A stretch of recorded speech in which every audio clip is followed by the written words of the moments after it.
Hello friend, welcome back everyone and good morning to all of you. In this session now we will continue for the our next topic, that is the derived conclusion and then importance of HDI, and the last topic, that is the limitation of the HDI.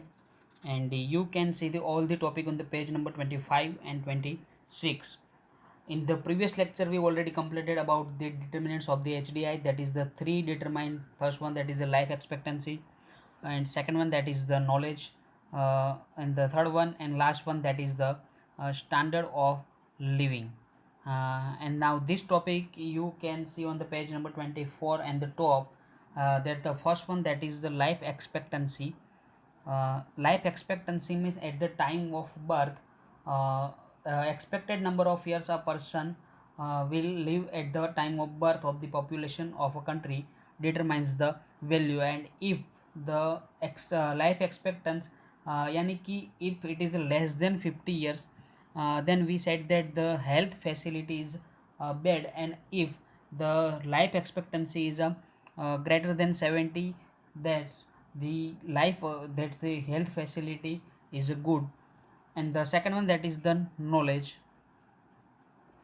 To know the quantum of the knowledge, adult literacy in percentage is calculated. People in the age group of 15 year or above are included in the knowledge या तो in the calculation of the education ratio.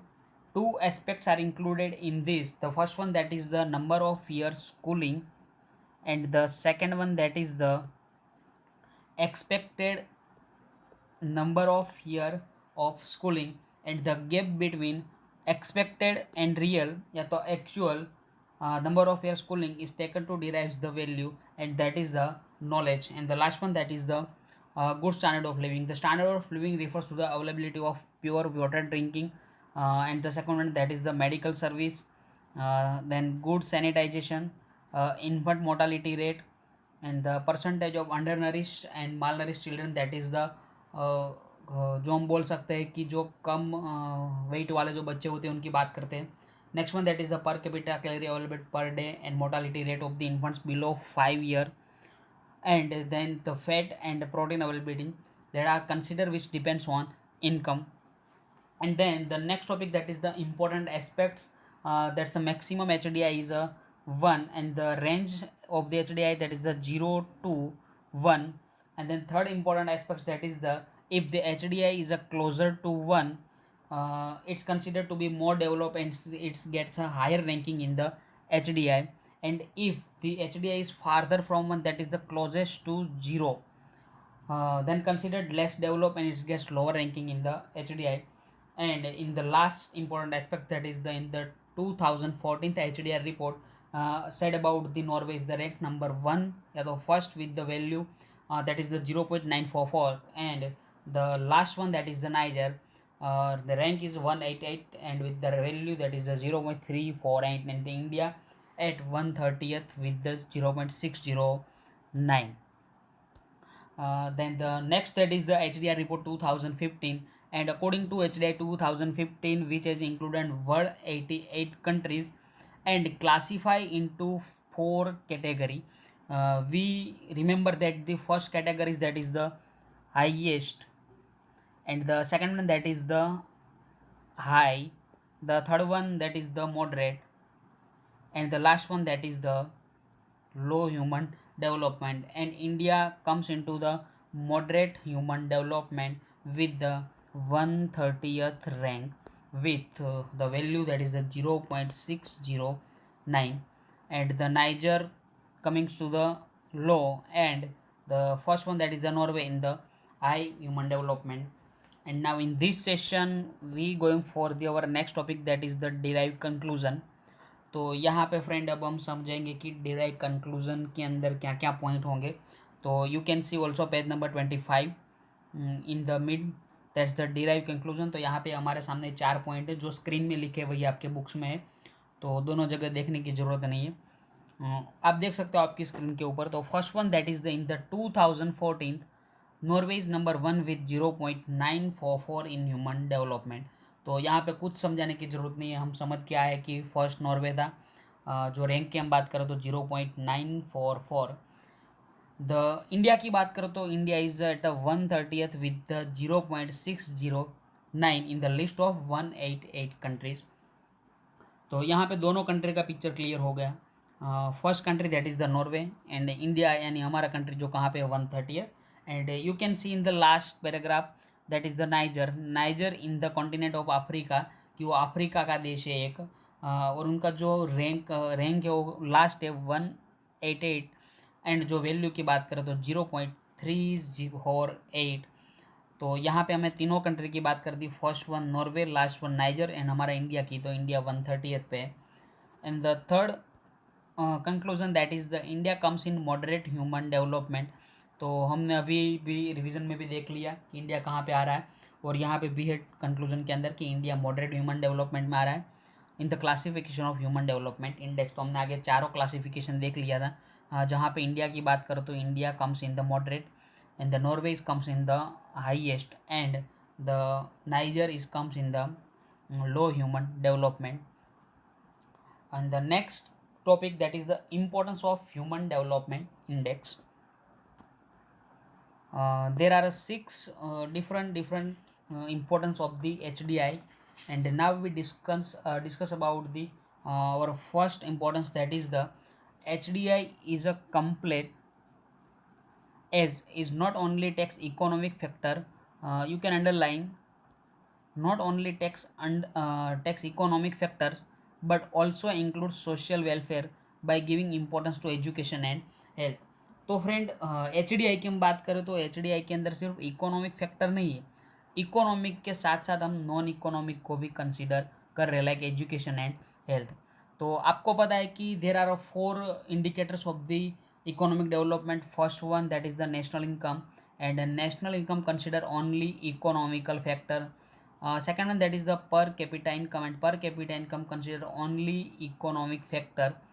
And the third one that is the PQLI, and PQLI consider only non economic factor। तो यहाँ पे हमें याद रखना पड़ेगा कि कौन सा इंडिकेटर कौन सा फैक्टर को कंसिडर कर रहा है। फर्स्ट वन मैं फिर से यहाँ पे बोल रहा हूँ, first one that is the national income, and national income is consider only economical factor. Second one that is the per capita income, and per capita income consider only economic factor. And the third one that is the PQLI, and PQLI is a consider that is a non-economic factor. And the last one that is the HDI, and HDI consider economic and non economic factor. यानी कि चारों हम indicators की बात करें तो चारों indicators में से एक इंडिकेटर ऐसा है जो economic as well as non economic दोनों को कंसीडर कर रहा है। इसलिए यहाँ पे इंपॉर्टेंस में आ गया कि इकोनॉमिक के साथ यहाँ पे हम नॉन इकोनॉमिक फैक्टर को भी कंसीडर कर रहे हैं। And the second importance that is the HDI indicates the policy makers that economic development is not only tool but the ultimate objective is the human welfare। यानी कि हम H D I की बात करें तो एच डी आई के अंदर हम जो भी पॉलिसी बना रहे तो वहाँ पे टूल नहीं है, भले हम पॉलिसी बनाते हैं, लेकिन जो एच डी आई का अल्टीमेट जो ऑब्जेक्टिव हो क्या है, ह्यूमन वेलफेयर का है, ह्यूमन डेवलपमेंट का है।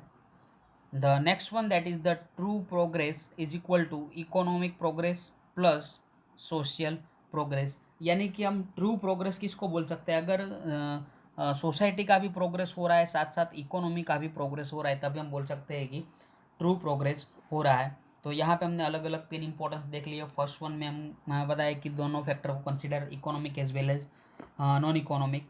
Second that is the ultimate objective is only human welfare. And the third one that is the true progress is equal to economic progress plus social progress। And now we going for our fourth importance, that is the HDI is a functional। A rise in the HDI ranking indicates that health and education have improved in the country। यानी कि अगर समझो कि हमारा HDI का rank क्या हो रहा है, राइज यानी कि इंक्रीज हो रहा है, तो हम बोल सकते हैं कि हमारी जो हेल्थ फैसिलिटी एंड एजुकेशन है उसमें कुछ इम्प्रूवमेंट आ रहा है। तो यहाँ पे कोई ज़्यादा कन्फ्यूजन वाला पॉइंट है नहीं, सिर्फ इतना याद रखना है कि अगर एच डी आई का रैंक इंक्रीज़ हो रहा है, एच डी आई हमारी वैल्यू इंक्रीज़ हो रही है, तो हम बोल सकते हैं कि हमारी health and education facility improve हो रही है। And the next one, that is the developing country get an idea as to where there is scope for development and in which direction should the government work looking into HDI. तो जैसे ही HDI का report आएगा तो उसके मुताबिक हमें पता चल जाएगा कि डेवलपिंग कंट्री की हम बात करें तो डेवलपिंग नेशन के अंदर हमें कौन से स्कोप में काम करना है। यानी कि हमें पता है कि जो डिटर्मिनेंट्स ऑफ HDI की बात करें तो हमारे पास 3 अलग अलग डिटर्मिनेंट्स हैं। And first one, that is the life expectancy, second one, that is the education, and the third one, that is the standard of living. तो यहाँ पे समझो कि जैसे ही HDI का रिपोर्ट आएगा, अगर एजुकेशन में हम समझो कि पीछे रह गए तो गवर्नमेंट को पता चलेगा कि अब हमें कौन से एरिया में ज़्यादा फोकस करने की ज़रूरत है एजुकेशन में, कि एजुकेशन में हमारा जो रिपोर्ट है वो ख़राब है। अगर समझो कि लाइफ एक्सपेक्टेंसी में ख़राब है तो हमें पता चल जाएगा कि हमें कौन से एरिया में ज़्यादा फोकस करने की ज़रूरत है। And the last one, that is the HDI is a progressive in its approach. तो यहाँ पे कोई ज़्यादा कंसेप्चुअल इम्पोर्टेंस नहीं है इन द लास्ट इम्पोर्टेंस। तो आप अगर 6 पॉइंट को स्किप करना चाहते हो तो कर सकते हो कि यहाँ पे आपको कोई ज़्यादा इम्पोर्टेंस दिख नहीं रहा है। तो आपके सामने यहाँ तक के 5 पॉइंट हैं। The first one, that is the हम बोल सकते हैं कि जो फर्स्ट इम्पोर्टेंस था कि वो वहाँ पे हमने देखा था कि economic as well as non economic factor को हम कंसिडर कर रहे हैं, दोनों फैक्टर को। उनके बाद हम बात करते हैं कि नेक्स्ट दैट इज़ द कि वहाँ पे हमारा अल्टीमेट जो ऑब्जेक्टिव था वो क्या था, ह्यूमन वेलफेयर का। And the third one, that is the true progress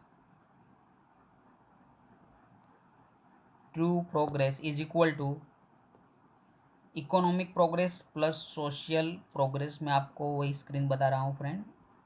yes.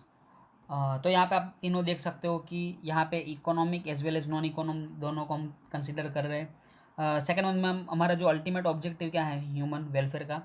And the third one, that is the true progress equal to economic plus social progress. And the fourth one, that is the HDI is a functional, कि अगर हमारा जो HDI का rank है वो rise हो रहा है यानी इंक्रीज़ हो रहा है तो हम बोल सकते हैं कि हमारी जो health and education facility improve हो रही है।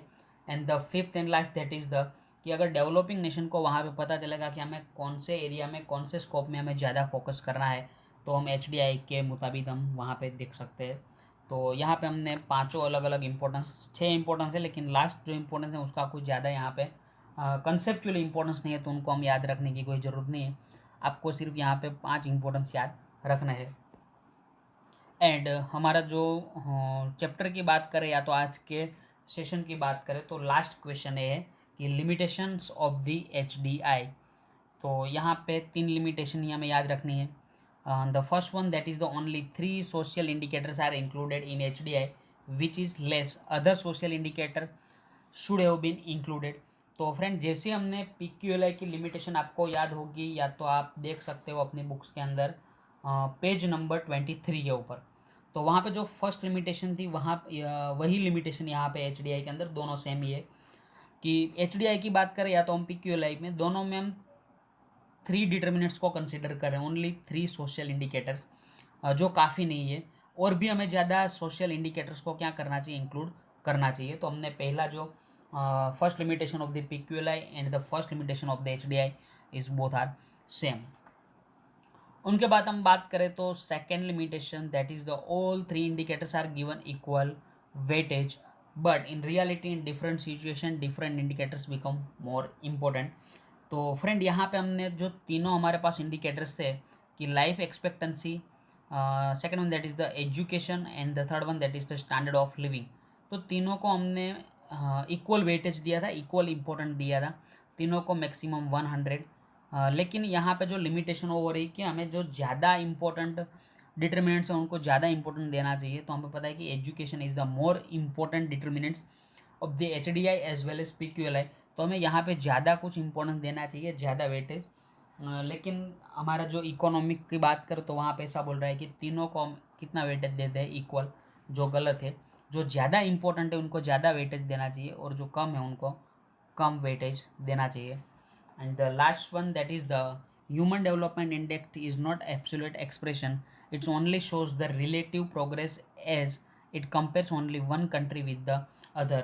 तो फ्रेंड ह्यूमन डेवलपमेंट समझो कि अगर हमारे पास आ रहा है HDR का रिपोर्ट तो उस रिपोर्ट के मुताबिक यहाँ पे रिलेटिव प्रोग्रेस हम बता रहे हैं, इंडिविजुअल कोई कंट्री का प्रोग्रेस बता नहीं रहे। यानी कि समझो कि HDI 2014 का रिपोर्ट आया, तो आप देख सकते हो अपने पेज नंबर 25 के ऊपर रिपोर्ट दिया हुआ है, अलग अलग 7 कंट्री की बात की हुई है, सॉरी 6 कंट्री। तो यहाँ पे एक रिलेटिव प्रोग्रेस है, रिलेटिव यानी कि एक कंट्री को दूसरी कंट्री के साथ हम क्या कर सकते हैं, कंपेयर कर सकते हैं। तो आप देख सकते हो कि नॉर्वे और अमेरिका की भी कंपैरिजन हो सकती है, चाइना, इंडिया, पाकिस्तान, नाइजर।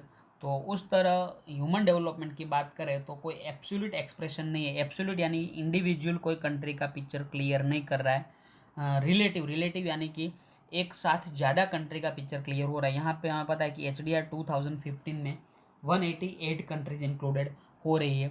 तो आपको पता चल गया यहाँ पे कि एब्सोल्यूट यानी कि इंडिविजुअल एंड रिलेटिव यानी कि कंपैरिजन करना, तो HDI के अंदर कंपैरिजन क्लियर होगी। तो यहाँ पे हम बोल सकते हैं कि फ्रेंड जो 3 अलग अलग लिमिटेशन थी, जिसमें first and second limitation of the HDI is the same as the limitation of the PQLI. The first one, that is the only 3 social indicators are included in HDI which is less, and the second one, that is the all 3 indicators are given equal weightage, यानी कि हम तीनों indicators को equal important दे रहे हैं। लेकिन जो जिसका ज़्यादा इंपॉर्टेंट है उनको हमें ज़्यादा वेटेज देना चाहिए, और जो कम जिनका इंपॉर्टेंस है उनको हमें कम वेटेज देना चाहिए। And last one, that is the यहाँ पे हम कंपैरिजन कर सकते हैं एक कंट्री की दूसरी कंट्री के साथ, लेकिन जो एब्सोल्यूट एक्सप्रेशन है वो यहाँ पे शो नहीं कर रहा है इन द HDI। तो आज के लेक्चर के लिए हम इतना ही रखते हैं फ्रेंड, क्योंकि नेक्स्ट चैप्टर हम स्टार्ट करेंगे तो जो एक पॉइंट है वो वहाँ पे 5 मिनट में ख़त्म होने वाला है नहीं।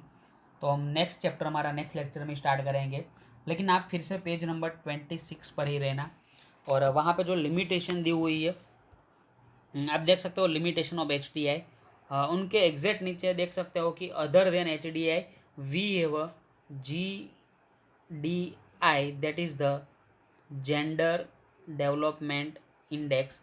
यानी कि फ्रेंड यहाँ पे हमने अलग अलग 4 इंडिकेटर्स कंप्लीट किए, लेकिन और भी 4 HDI के अलावा उनके बाद और 4 इंडिकेटर्स है, लेकिन आपकी सिलेबस में से सिर्फ 4 ही है, national income, per capita income, PQLI and HDI। तो आपको 4 ही याद रखने, बाकी के जो भी इंडिकेटर्स यहाँ पे और 4 दिए, GDI, TI यानी कि technological achievement index, HPI human poverty index and the HCI human consumer index. तो ये और भी अदर इंडिकेटर्स है जो यूज़ होते हैं, लेकिन हमारे सिलेबस में 4 है, that is the national income, PCI, PQLI and HDI। तो हमें वो 4 ही याद रखने, इनकी चारों की कोई ज़रूरत नहीं है। तो आज के लेक्चर के लिए हम इतना रख रहे हैं, और नेक्स्ट लेक्चर में हम हमारा नेक्स्ट चैप्टर स्टार्ट करेंगे, that is the chapter number 4, banking and monetary policy. और जो हमारा थर्ड चैप्टर था, इन्फ्लेशन की बात कर रहे थे, तो पूरा हमने कर दिया था। उनके बाद सेकंड स्टार्ट किया था, और सेकंड भी आज कंप्लीट, और फर्स्ट चैप्टर तो हमारा हाफ ही कंप्लीट हुआ है, लेकिन उसमें अब ज़्यादातर क्वेश्चन ऐसे है कि हम जब फिजिकल लेक्चर हमारा होगा क्लासरूम के अंदर, तो उस टाइम हमारा फर्स्ट चैप्टर हम कंप्लीट करेंगे, क्योंकि ऑनलाइन के अंदर जो कुछ ऐसे क्वेश्चन भी है डिफ़िकल्ट कि जो आप नहीं समझ पाओगे। तो हम पहला चैप्टर हमारा जो अधूरा है वो हम क्लासरूम में ही कंप्लीट करेंगे, और नेक्स्ट लेक्चर में हम स्टार्ट करेंगे chapter number 4, that is the banking and monetary policy. And thank you to all of you friend, and bye bye, take care, stay home, stay tuned.